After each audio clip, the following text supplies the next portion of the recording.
Hi everyone, welcome back to our channel TET preparation. আজকে আমাদের বিষয় হলো এনভায়রনমেন্টাল স্টাডিজ এবং এই এনভায়রনমেন্টাল স্টাডিজের একটি ইম্পর্টেন্ট টপিক হলো energy sources, conventional and non conventional, শক্তি সম্পদ, চিরাচরিত ও অচিরাচরিত শক্তি। এই টপিকটিকে দুটি ক্লাসের মাধ্যমে কমপ্লিট করা হবে। এটি হলো পার্ট 1। প্রথমে আমরা জানব শক্তি সম্পদ কাকে বলে। যে সমস্ত সম্পদ বা উপকরণ দ্বারা শক্তি উৎপাদন করা হয় তাদেরকে শক্তি সম্পদ বলে। এক্ষেত্রে শক্তি বলতে বিদ্যুৎ শক্তিকে বোঝানো হয়।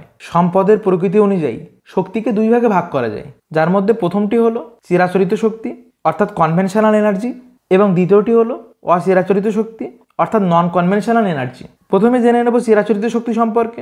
যে সকল শক্তি মানুষ বহুদিন ধরে ব্যবহার করে চলেছে তাদেরকে বলা হয় চিরাচরিত শক্তি। যেমন তাপবিদ্যুৎ, মানুষ দীর্ঘদিন ধরে তাপবিদ্যুৎকে ব্যবহার করছে, সেই কারণে এটি চিরাচরিত শক্তি। দ্বিতীয়টি হলো অচিরাচরিত শক্তি অর্থাৎ নন কনভেনশনাল এনার্জি। যে সমস্ত শক্তি মানুষ ইদানিংকালে ব্যবহার করার চেষ্টা করছে এবং যে সমস্ত শক্তি স্বল্প পরিমাণে ব্যবহৃত হয় তাদেরকে বলা হয় অচিরাচরিত শক্তি অর্থাৎ নন কনভেনশনাল এনার্জি। উদাহরণ হিসেবে বলা যেতে পারে সৌরশক্তি। সৌরশক্তি মানুষ ইদানিংকালে ব্যবহার করছে, অতীতে মানুষ সৌরশক্তিকে ব্যবহার করতো না, এখন মানুষের প্রয়োজন অনুসারে এই সৌরশক্তির ব্যবহার করছে, সেই কারণে এটি নন কনভেনশনাল এনার্জি। এবার একটি চার্টের মাধ্যমে কোন কোন শক্তি চিরাচরিত শক্তি এবং কোন কোন শক্তি অচিরাচরিত শক্তি সেটি দেখে নেব। তাপবিদ্যুৎ, জলবিদ্যুৎ, পারমাণবিক শক্তি, এই তিনটি হলো চিরাচরিত শক্তি অর্থাৎ মানুষ দীর্ঘদিন ধরে এই সকল শক্তি উৎসগুলিকে ব্যবহার করছে। একটি বিষয় উল্লেখ করা প্রয়োজন, অনেক সময় পারমাণবিক শক্তিকে অচিরাচরিত শক্তিও বলা হয়ে থাকে।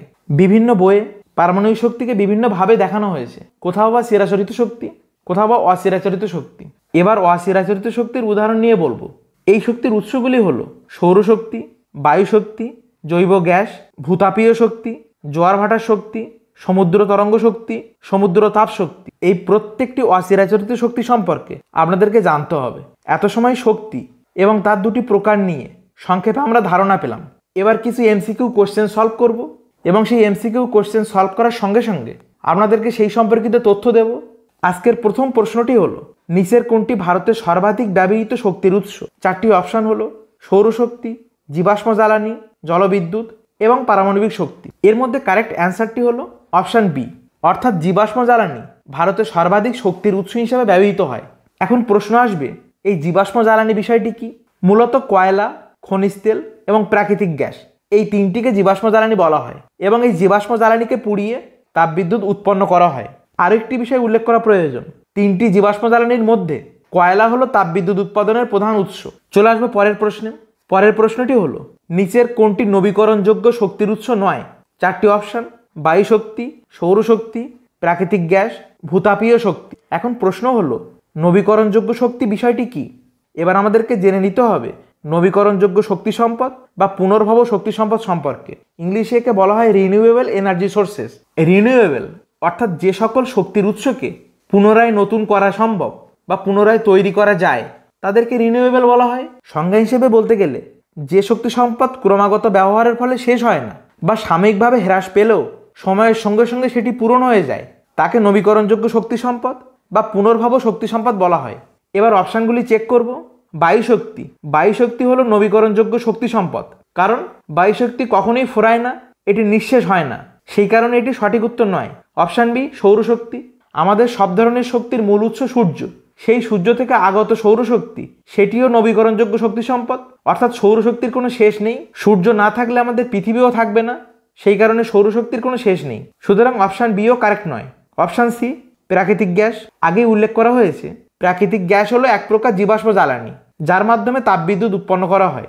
এটি কিন্তু অপুনর্ভব শক্তি সম্পদ বা অনবীকরণযোগ্য শক্তি সম্পদ, অর্থাৎ প্রাকৃতিক গ্যাসকে নতুনভাবে তৈরি করা যায় না বা ক্রমাগত ব্যবহারের ফলে এটি একসময় শেষ হয়ে যাবে।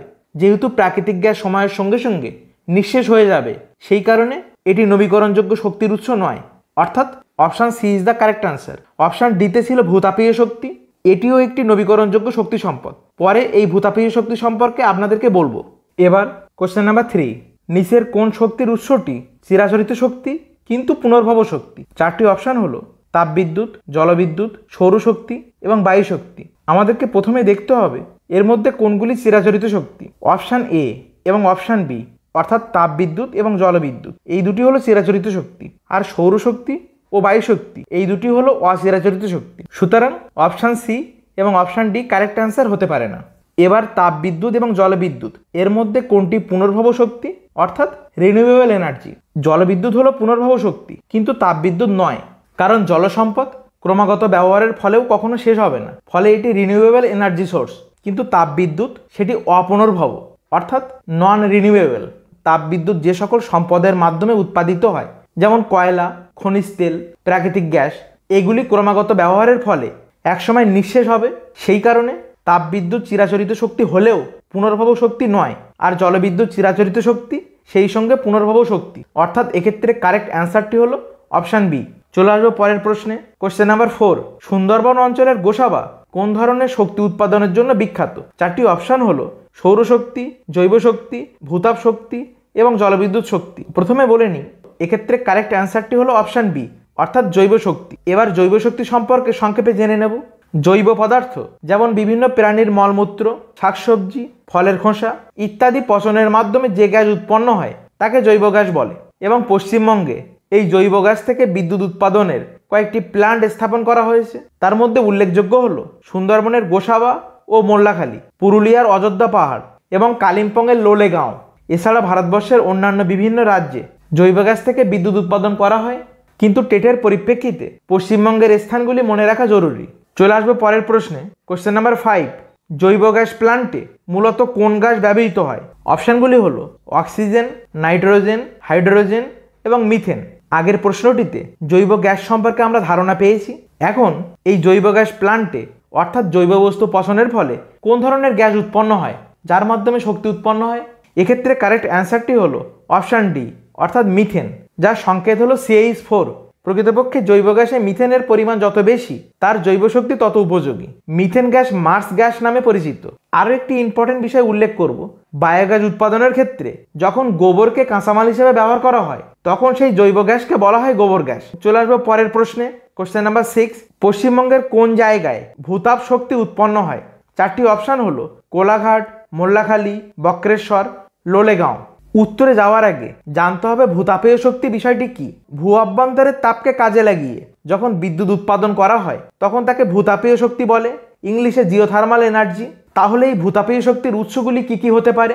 উষ্ণ প্রস্রবণ, ফুমারোল অর্থাৎ আগ্নেয়গিরির যে অগ্নি উৎপাদের মুখ, আগ্নেয়গিরি সংলগ্ন এলাকা, এগুলি হলো ভূতাপীয় শক্তির প্রধান উৎস। এবার আসবো উত্তরে। এক্ষেত্রে কারেক্ট অ্যান্সারটি হলো অপশান সি অর্থাৎ পশ্চিমবঙ্গের বক্রেশ্বরে ভূতাপীয় শক্তি উৎপন্ন হয়। নেক্সট কোশ্চেন নাম্বার 7, পশ্চিমবঙ্গের জামুরিয়া কি ধরনের বিদ্যুৎ শক্তি উৎপাদনের জন্য বিখ্যাত? চারটি অপশান জৈব গ্যাস, সৌরশক্তি, ভূতাপীয় শক্তি, জোয়ার ভাটার শক্তি। পশ্চিমবঙ্গের জামুরিয়া সৌরশক্তি উৎপাদনের জন্য বিখ্যাত। Option B is the correct answer. সূর্য থেকে আগত সৌরশক্তিকে কাজে লাগিয়ে বিদ্যুৎ উৎপাদন করা হয়। চলে আসবো পরের প্রশ্নে। কোশ্চেন নাম্বার 8, সমুদ্রের জল থেকে তাপীয় শক্তি উৎপাদনের প্রক্রিয়াকে কি বলে? Option A OTEC, option B MNRE, option C ONGC, option D NTPC। এক্ষেত্রে কারেক্ট অ্যান্সারে যাওয়ার আগে সমুদ্র জল থেকে তাপীয় শক্তি অর্থাৎ সমুদ্র তাপ শক্তি, যাকে ইংলিশে সি থার্মাল পাওয়ার বলা হয়, সে সম্পর্কে আপনাদেরকে জানতে হবে। সমুদ্র পৃষ্ঠে জলের তাপমাত্রা বেশি, কিন্তু সমুদ্রের গভীরে জলের তাপমাত্রা কম। সমুদ্র পৃষ্ঠ থেকে 1 কিলোমিটার গভীরে গেলেই তাপমাত্রার অনেক হেরফের হয়। গভীরতার পরিপ্রেক্ষিতে সমুদ্রের জলের তাপমাত্রার এই যে পার্থক্য, এই পার্থক্যকে কাজে লাগিয়ে যখন বিদ্যুৎ উৎপাদন করা হয় তখন তাকে বলা হয় সমুদ্র তাপ শক্তি। এবং যে পদ্ধতির দ্বারা সমুদ্র তাপ শক্তির মাধ্যমে বিদ্যুৎ উৎপাদন করা হয় সেটি হলো OTEC অর্থাৎ option A is the correct answer. OTECর ফুল ফর্ম হলো ocean thermal energy conversion. Next question number 9, নিচের কোনটি থেকে পারমাণবিক শক্তি উৎপাদন করা সম্ভব নয়? চারটি অপশান হলো ইউরেনিয়াম, প্লুটোনিয়াম, থোরিয়াম এবং সোডিয়াম। কিছু তেজস্ক্রিয় পদার্থ থেকে পারমাণবিক শক্তি উৎপন্ন হয় যার মাধ্যমে বিদ্যুৎ উৎপাদন করা সম্ভব। এখন যে সকল তেজস্ক্রিয় পদার্থ থেকে পারমাণবিক শক্তি উৎপন্ন হয় সেগুলি হলো ইউরেনিয়াম, প্লুটোনিয়াম, থোরিয়াম। এই ইউরেনিয়াম, প্লুটোনিয়াম এবং থোরিয়ামকে পারমাণবিক শক্তি উৎপাদনের ক্ষেত্রে কাঁচামাল হিসেবে ব্যবহার করা হয় এবং এগুলি হলো তেজস্ক্রিয় পদার্থ। এক্ষেত্রে কারেক্ট অ্যান্সারটি হলো অপশান ডি সোডিয়াম। সোডিয়ামের মাধ্যমে পারমাণবিক শক্তি উৎপাদন করা সম্ভব নয়। Last question of this MCQ set, question number 10, নিচের কোনটি দূষণহীন প্রচলিত শক্তির উৎস?